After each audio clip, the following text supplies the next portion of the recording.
Assalamualaikum warahmatullahi wabarakatuh. Alhamdulillah bertemu lagi dengan Ustazah Emil. Kali ini kita akan mempelajari materi IPS dengan tema kemerdekaan ya. Kita kemarin sudah belajar tentang detik-detik menjelang proklamasi. Sekarang kita akan masuk ke materi masa mempertahankan kemerdekaan. Bagaimana cara warga Indonesia mempertahankan kemerdekaan? Yaitu dengan dua cara. Yang pertama yaitu dengan cara secara fisik, dan yang kedua yaitu secara diplomasi.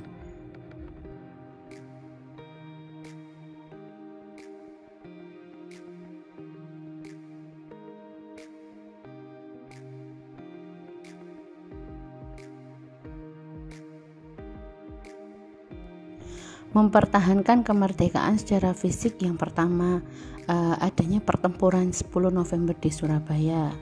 Pada tanggal 10 November ini diperingati sebagai Hari Pahlawan. Yang kedua yaitu Palagan Ambarawa. Pada tanggal 15 Desember ini diperingati sebagai Hari Infanteri. Hari Infanteri, di mana pada tanggal 15 Desember 45 di Ambarawa, Jawa Tengah, tokoh dalam peristiwa ini adalah Kolonel Isdiman dan Kolonel Sudirman. Ya, oleh karena itu pada tanggal 15 Desember ini diperingati sebagai Hari Infanteri.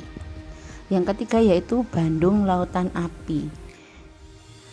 Bandung Lautan Api ini terjadi pada tanggal 23 Maret 1946, di mana rakyat Bandung membakar kota Bandung agar tidak dikuasai oleh sekutu. Yang keempat ada yang namanya Medan Area. Medan Area ini terjadi pada tanggal 10 Desember 1945.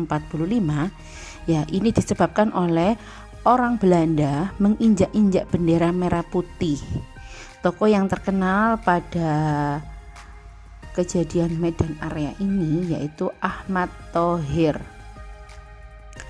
Dan yang kelima yaitu Serangan Umum 1 Maret. Serangan Umum 1 Maret ini terjadi pada tanggal 1 Maret 1949 di Yogyakarta. Apa penyebabnya? Disebabkan oleh Belanda menduduki kota Yogyakarta. Tokoh yang terlibat pada serangan umum ini yaitu Letkol Soeharto dan Sultan Hamengkubuwono IX.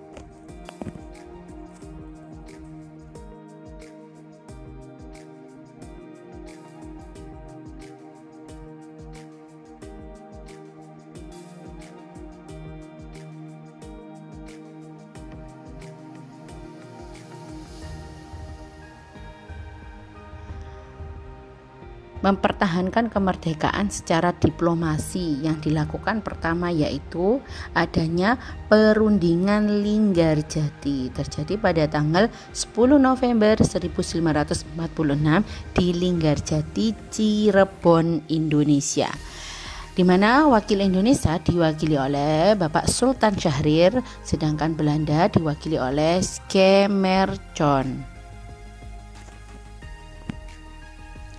Hasil perundingan Linggarjati yang pertama, Belanda mengakui secara de facto bahwa wilayah Republik Indonesia meliputi Pulau Jawa, Pulau Sumatera, dan Pulau Madura. Yang kedua, Belanda harus menarik pasukan dan meninggalkan wilayah NKRI dan diberi tempo paling lambat tanggal 1 Januari 1949. Yang ketiga, pihak Indonesia dan Belanda sepakat untuk membentuk Republik Indonesia Serikat atau disingkat dengan RIS. Dan yang terakhir yaitu dikarenakan bentuk negara Indonesia adalah Republik Indonesia Serikat, maka Indonesia harus taat pada Commonwealth atau lebih dikenal dengan Persemakmuran Indonesia Belanda dengan Belanda sebagai pemimpin. Itulah hasil perundingan Linggarjati. Tetapi Belanda melanggar perjanjian Linggarjati itu sendiri dengan melakukan agresi militer pertama yang terjadi pada tanggal 21 Juli 1947. Perundingan yang kedua yaitu Perundingan Renville. Perundingan ini terjadi pada tanggal 17 Januari 1948. Dilaksanakan di atas kapal Renville. Wakil Indonesia diwakili oleh Bapak Syarifuddin dengan kawan-kawannya, sedangkan wakil Belanda yaitu R. Abdul Qadir. Hasil perundingan Renville yang pertama, wilayah Indonesia yang diakui oleh Belanda antara lain hanya Jawa Tengah, Yogyakarta, dan Sumatera. Yang kedua, disetujuinya batas wilayah antara Republik Indonesia dan daerah pendudukan Belanda. Yang ketiga, Republik Indonesia akan menjadi bagian dari Republik Indonesia Serikat atau disingkat dengan RIS. Yang keempat, Belanda akan tetap berdaulat hingga terbentuknya Republik Indonesia Serikat. Yang kelima, Republik Indonesia Serikat memiliki kedudukan yang sejajar dengan Uni Indonesia Belanda. Dan yang terakhir yaitu pasukan tentara Indonesia yang berada di daerah pendudukan Belanda harus berpindah di daerah Republik Indonesia. Itu adalah hasil perundingan Renville. Ternyata hasil perundingan Renville tersebut dilanggar lagi oleh Belanda dengan dilakukannya agresi militer 2 pada tanggal 19 Desember 1949. Perundingan yang ketiga yaitu Perundingan Romroyen.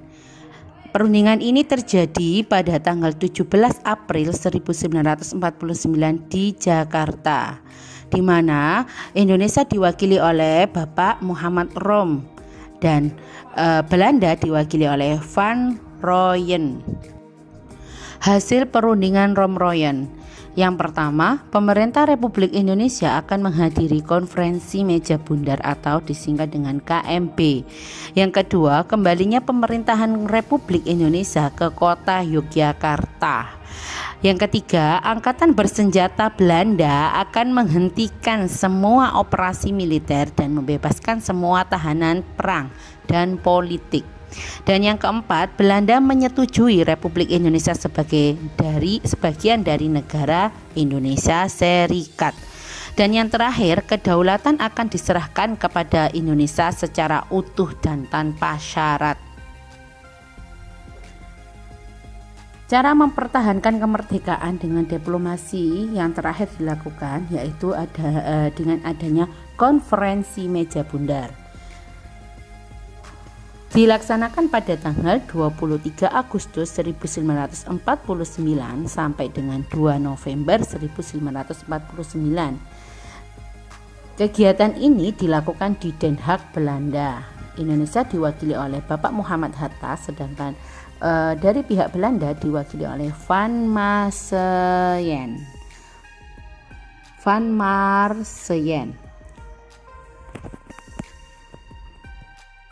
Hasil konferensi meja bundar atau KMB ini memiliki beberapa hasil ya, lumayan banyak hasil dari konferensi ini. Yang pertama, Belanda mengakui kedaulatan Republik Indonesia Serikat atau RIS sebagai sebuah negara yang merdeka. Yang kedua, pengakuan kedaulatan dilakukan selambat-lambatnya pada tanggal 30 Desember 1949. Status Provinsi Irian Barat diselesaikan paling lama dalam waktu setahun setelah pengakuan kedaulatan. Yang keempat yaitu dibentuknya Uni Indonesia Belanda untuk mengadakan kerjasama antara RIS dan Belanda yang dikepalai Raja Belanda.